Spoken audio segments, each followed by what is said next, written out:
How's everybody doing? It's Brian with FishType.com. We're here on Barkley Lake doing a little cranking on some springtime riprap.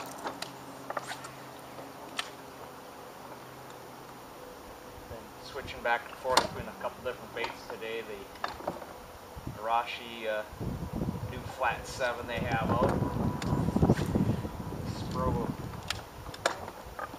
Pro Little John MD, and concentrating on some of this steeper riprap that tends to hold fish in the spring. That gets a lot of sun. Sun will hit it, warm it up a little better than what some of the rest of the bay is. These fish will rise up on this chunk rock, riprap. Even some dark, you get some areas that got some dark lava rock, they'll pull up on that. That water, the water around it will wind up being a couple degrees warmer than the rest of it. Fish right now, they just want to get warm like the rest of us. They've had a bad winter too. So it's been kind of running and gunning today and just checking all this different areas that have this chunk rock on it.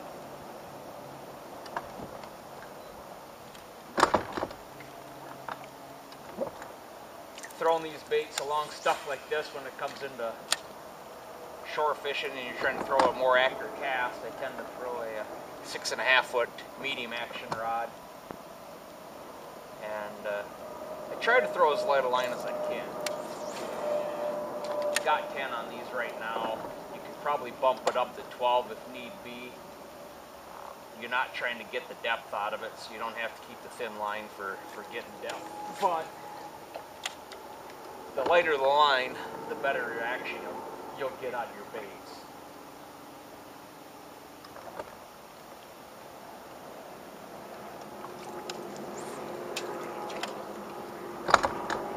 They've had a couple tournaments going on today, so we're just out here at the end of the day and maybe see if we can pick up a fish or two that didn't get caught by the rest of the boats out here today.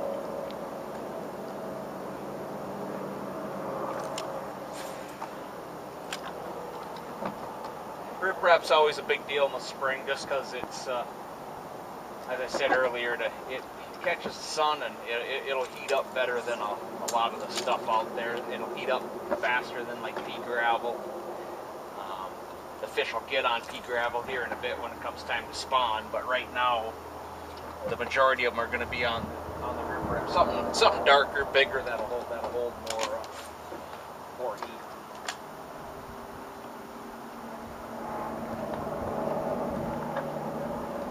The big key to any of the crankbaits you throw here in the spring, square bills will work too, but your flat sides with the water temps, being cooler,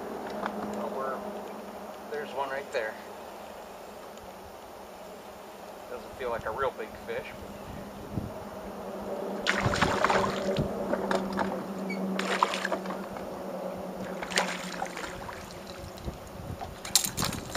There's a chunk. Keep him in the boat, and then off he goes.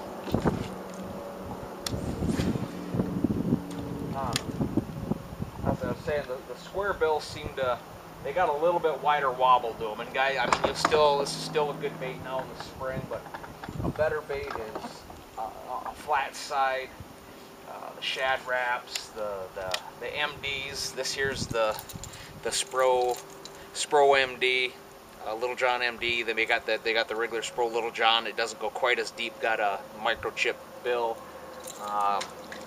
The other bait today I'm throwing is this. This is a new one by Storm. It's the Arashi flat 7. Any of those baits that got a flat side will tend to have a tighter wobble, and for whatever reason, in the colder water periods, it tends to be a better bait than the big wide wobble. Now in the fall, that's where the square bills themselves really shine. They got the big wide wobble. Fish are really in a feeding mode. They're feeding up for the winter, and that bait just tends to be a little better then. You can still throw it now, especially as water warms, the square bill will get better.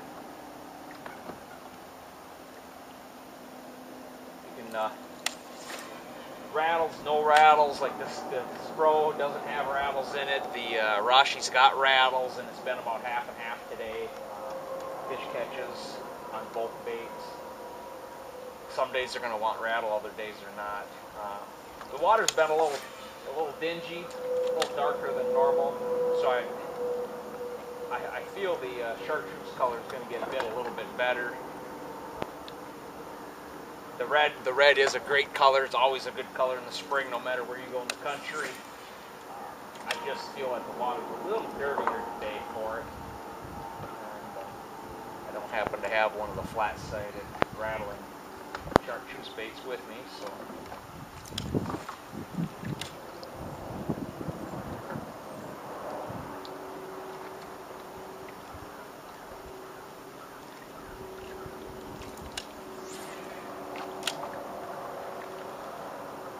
Riprap that is going to tend to hold more fish this time of year. Not all riprap's the same. If you can get somewhere that's got some deeper water next to it, you know, it doesn't have to be 20 feet deep, but you know, like here, this drops out, we're in 10 foot deep out here. It's got a little shelf to it and then breaks off, and that's what those fish want. They want to be able to come up, get warm, feel that sun on their backs, but if we get some bad weather, or, you know, get a front that comes through, they want to be able to slide off that shallow water and get into something deep. That's their home. That's what makes them feel safe. Unfortunately, we got that coming again tonight. It sounds like we're going to get some major rain and possibly another inch of snow tonight. These fish will slide off these rocks tonight, and they'll be back out on they'll find some deeper water to get on until everything straightens out again.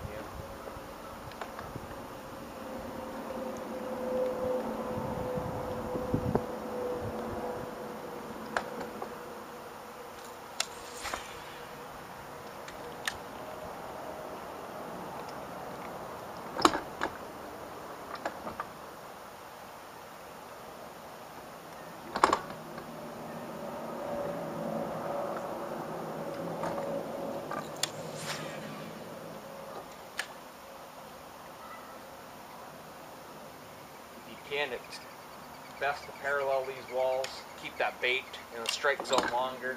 If you're coming, you're just casting straight in and straight out. You're really only hitting the strike zone for about the first 2 turns of your cast. Where if you parallel this, even if you're it's easier when you're by yourself like this, or even in a buddy tournament.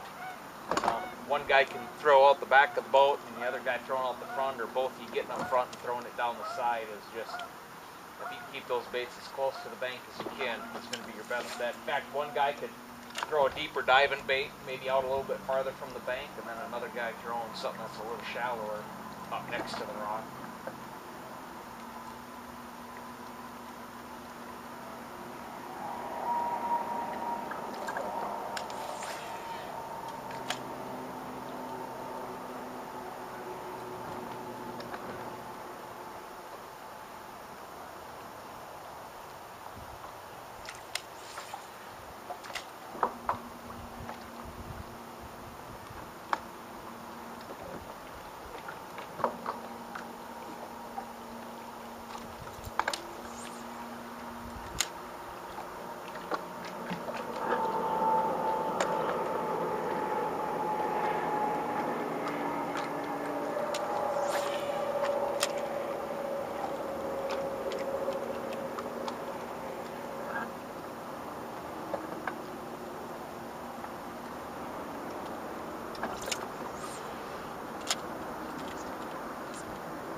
Vary your speed too on your retrieve. Sometimes they want to stop and go, other times they want something moving fast. Sometimes they just want to barely crawl along the bottom.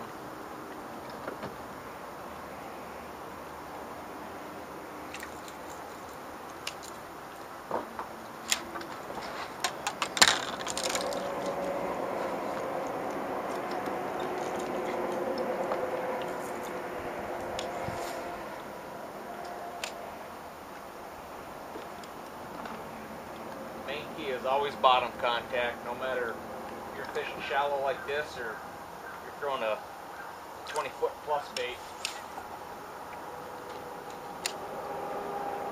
Contact with the bottom is always key with a crankbait.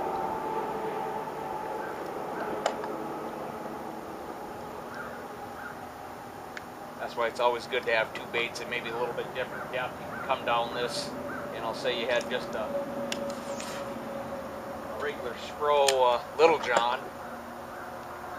You come down here, you get more than a couple, 3 feet off the bank, you're not going to be hitting the bottom. The fish aren't going to hit that bait. They want a bait that's digging, hitting the bottom, ricocheting off.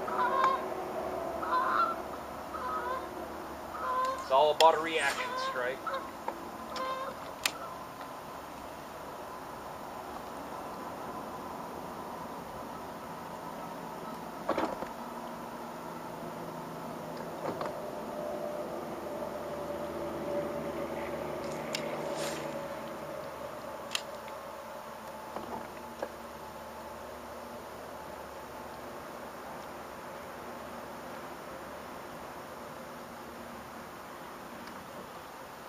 Again, the shallow crank. When you're up here and you're trying to make these accurate casts, 6.5, maybe a 7-foot rod with 6.5, 6'8", somewhere in there is you're going to get a lot better. You're going to have a lot better accuracy than if you're trying to wing around a 7.2, 7, something over 7 foot. So that's a lot better rod for out there on the ledges or throwing a rattle trap out on a flat or something. But when you're up in here and you're trying to make an accurate cast, and you got tight quarters, you're a lot better off with a little shorter rod.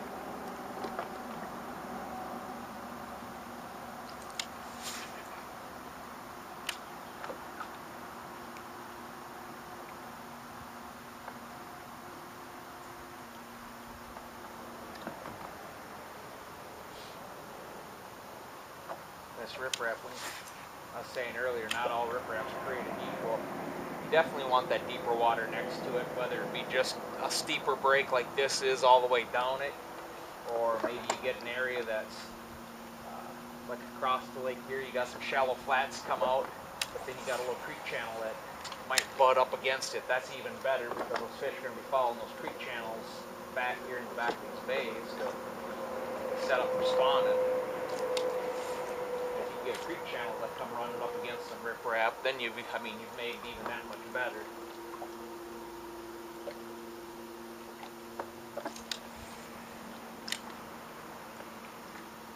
But they definitely want some deeper water next to them.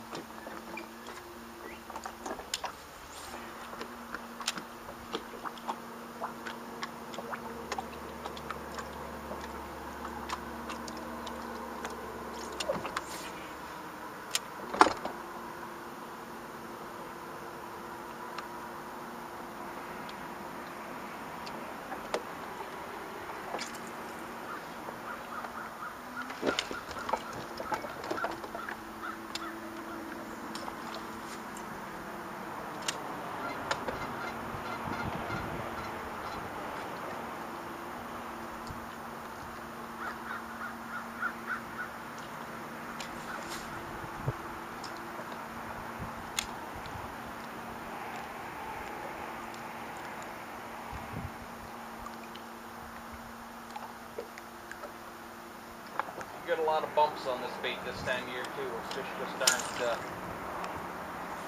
they're not real active. They'll come up and maybe swat at it, but not take it. I've had a lot of that so far today. I mean, you're hitting rock, and then every now and again you'll just get that one that just doesn't feel right. And they're coming up with a closed mouth, just kind of bumping at the bait, not really wanting to take it.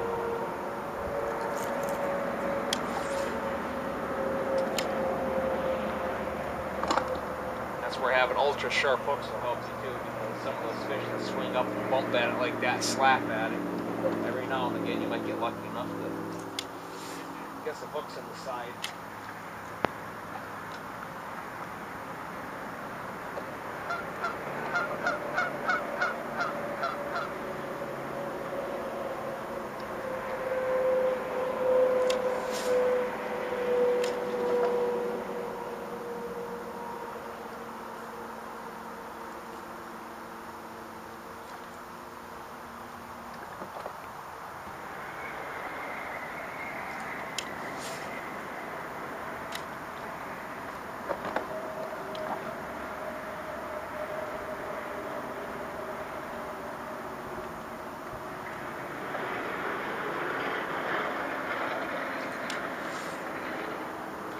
fishy looking place there. That barge tie off right there. Nice little trough down between that rock.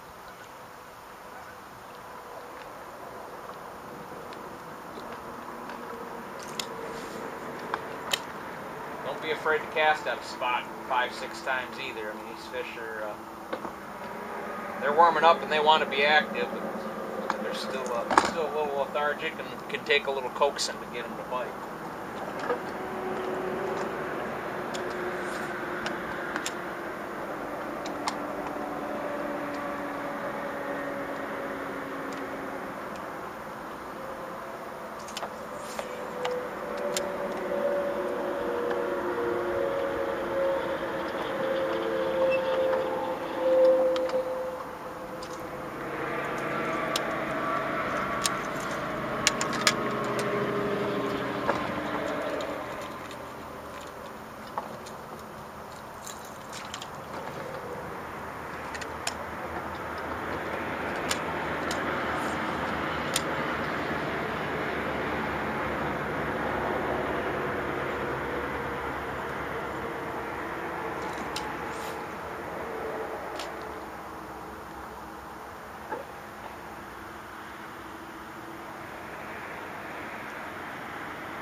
Might see me snapping my rod tip down a little bit. I guess it's just my way of putting a little more action in the bait.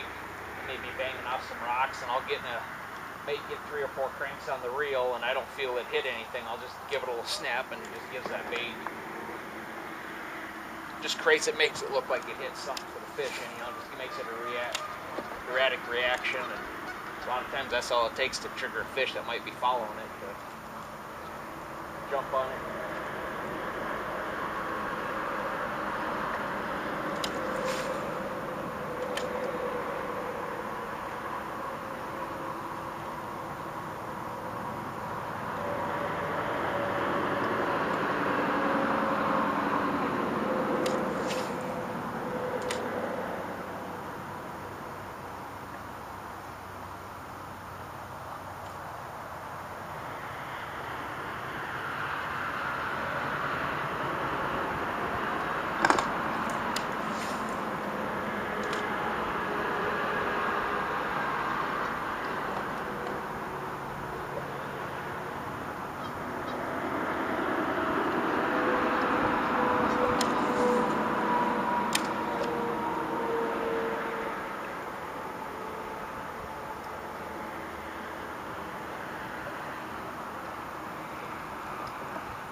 Guys, I appreciate you checking out the video, and hopefully I helped you a little bit on some springtime flat side crankbaiting on riprap, what to look for. If you got any questions, you can definitely shoot me an email at brian@fishinghype.com. I'll answer anything I can for you guys. So next time you guys get out, especially the spring, water's still a little cool. That sun pops out and these fish get up. Don't be afraid to get on that riprap and get yourself a couple different crankbaits out. One that might run 3 to 4 feet, 5 feet deep, and get yourself another one that runs 8 to 10 foot deep. Make one pass going down, on the shallow side of things, and turn around and come back with one that gets a little bit deeper. And I guarantee you'll catch a few more fish this year. Your chartreuses and your reds, man, those are going to be your dominant colors, depending on what the water clarity is. Put one of each on and just vary your retrieves and just pay attention to what's going on and pick up on every bite. Each one will give you an idea of what's going on. Put the pieces together.